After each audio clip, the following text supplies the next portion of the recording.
Good morning, welcome back to the channel. I appreciate you tuning in today, where we're continuing 2 Kings.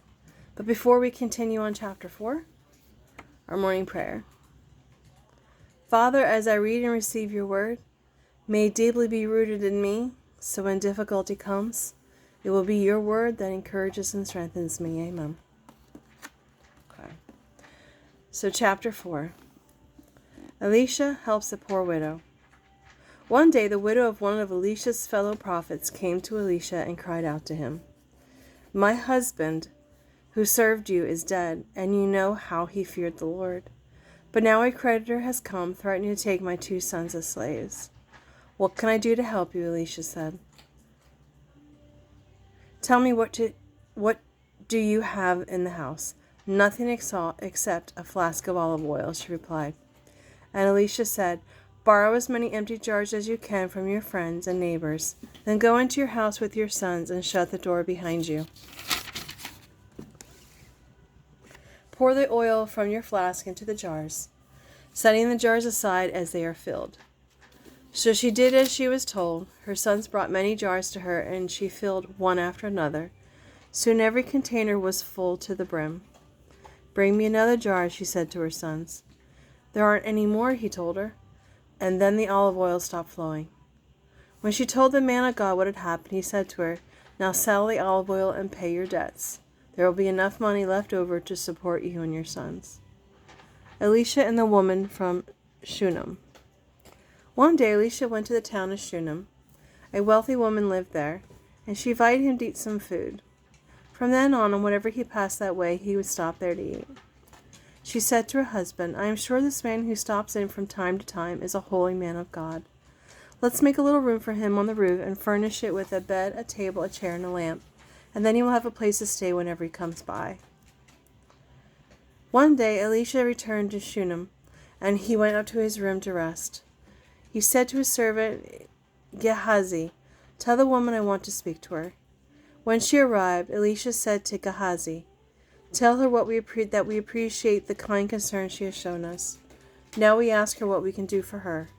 Does she want me to put in a good word for her to the king or to the commander of the army?" "No," she replied. "My family takes good care of me." Later, Elisha asked Gehazi, "What do you think we can do for her?" He suggested, She doesn't have a son, and her husband is an old man. Call her back again." Elisha told him. When the woman returned, Elisha said to her as she stood in the doorway, "Next year about this time, you will be holding a son in your arms." "No, my lord," she protested. "Please don't lie to me like that, O man of God." But sure enough, the woman soon became pregnant.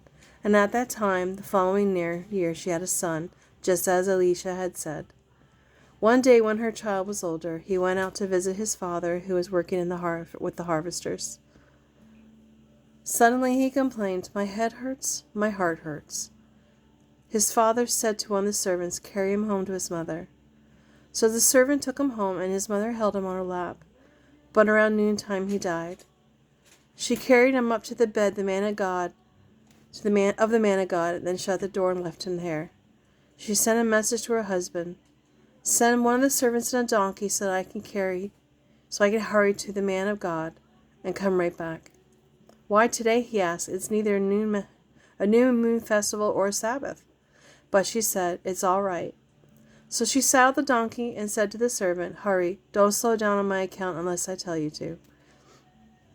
As she approached the man of God at Mount Carmel, Elisha saw her in the distance. He said to Gehazi, "Look, the woman from Shunem is coming. Run out to meet her and ask her, 'Is everything all right with you, your husband, and your child?'" "Yes," the woman from Gehazi, "everything is fine." But when she came to the man of God at the mountain, she fell to the ground before him and caught hold of his feet. Gehazi began to push her away, but the son of God said, "Leave her alone. Something is troubling her deeply, and the Lord has not told me what it is." Then she said, "It was you, my Lord, who said I would have a son, and didn't I tell you not to raise my hopes?" Then Elisha said to Gehazi, "Get ready to travel. Take my staff and go. Don't talk to anyone along the way. Go quickly and lay the staff on the child's face."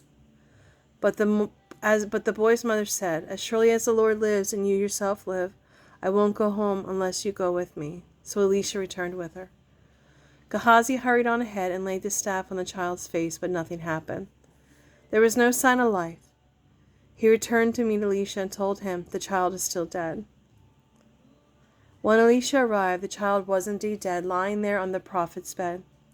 He went in alone and shut the door behind him and prayed to the Lord.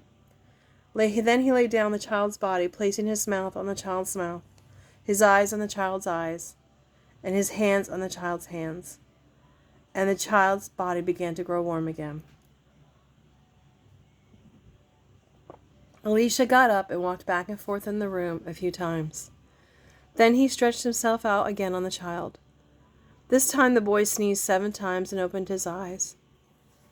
Then Elisha summoned Gehazi. "Call the child's mother," he said. And when she came in, Elisha said, "Here, take your son." She fell at his feet, overwhelmed with gratitude. Then she picked up her son and carried him downstairs. Miracles during a famine. Elisha now returned to Gilgal, but there was a famine in the land. One day, as a group of prophets was seated before him, he said to his servant, "Put on a large kettle and make some stew for these men." One of the young men went into the field to gather vegetables and came back with a pocket full of wild gourds. He shredded them and put them in the kettle without realizing they were poisonous. But after the men had eaten a bite or two, they cried out, "Man of God, there's poison in the stew," so they would not eat it. Elisha said, "Bring me some flour." Then he threw it in the kettle and said, "Now it's all right, go ahead and eat it." And then it did no harm to them. One day a man from Baal-Shalish brought the man of God a sack of fresh grain and 20 loaves of barley made from the first grain of his harvest. Elisha said, "Give it to the group of prophets so they can eat." What, his servants explained? Feed 100 people with only this? But Elisha repeated, "Give it to the group of prophets so they can eat. For the Lord says that they will be plenty for all. There will even be some left over." And sure enough, there was plenty for all and some left over, just as the Lord had promised. The healing of Naaman, chapter 5. The king of Aram had high admiration for Naaman, the commander of his army, because through him the Lord had given Aram great victories. But though Naaman was a mighty warrior, he suffered from leprosy. Now groups of Aramean raiders had invaded the land of Israel, and among their captives was a young girl who had been given to Naaman's wife as a maid. One day the girl said to her mistress, "I wish my master would go to see the prophet in Samaria. He would heal him of his leprosy." So Naaman told the king what the young girl from Israel had said. "Go and visit the prophet," the king told him. I will send a letter of introduction for you to carry to the king of Israel." So Naaman started out, taking as gifts 750 pounds of silver, 150 pounds of gold, and 10 sets of clothing.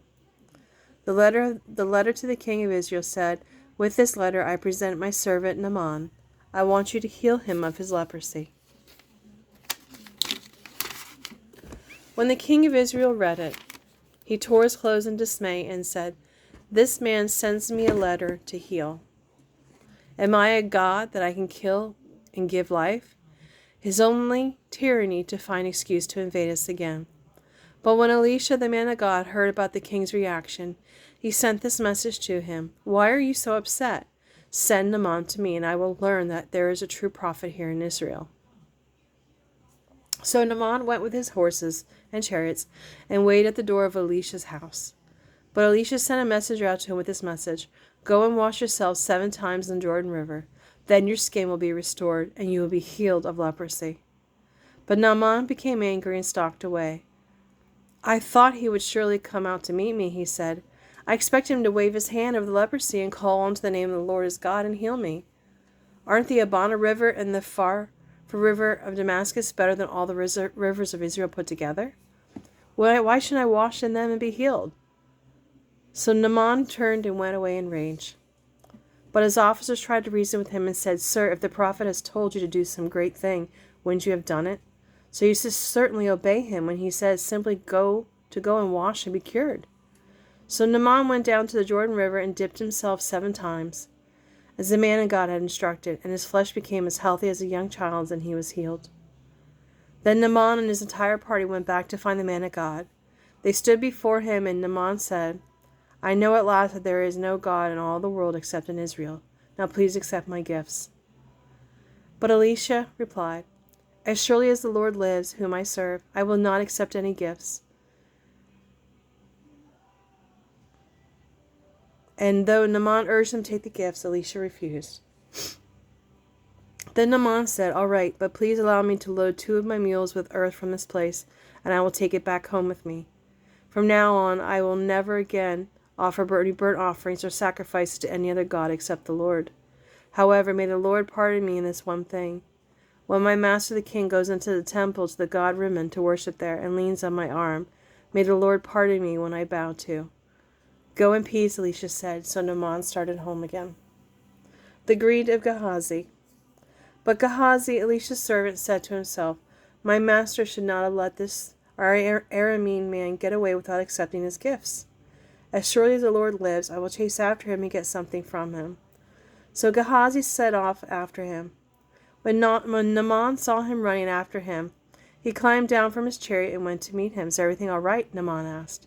Yes, Gehazi said, but my master sent me to tell you that the 2 young prophets from the hill country of Ephraim have just arrived. He would like 75 pounds of silver and 2 sets of clothing to give them. By all means, take 150 pounds of silver, Naaman insisted. He gave him 2 sets of clothing, tied up the money in 2 bags, and sent 2 of his servants to carry the gifts for Gehazi. But when they arrived at the hill, Gehazi took the gifts from the servants and sent them back. Then he hid the gifts inside the house. When he went to his master, Alicia asked him, Where have you been, Gehazi? I haven't been anywhere, he replied. But Alicia asked him, Don't you realize I was there in spirit when the Naaman stepped down from his chariot to meet you? Is this the time to receive money and clothing and olive groves and vineyards and sheep and oxen and servants? Because you have done this, you and your children, your child, and your children's children will suffer from Naaman's leprosy forever. When Gehazi left the room, he was leprous. His skin was as white as snow.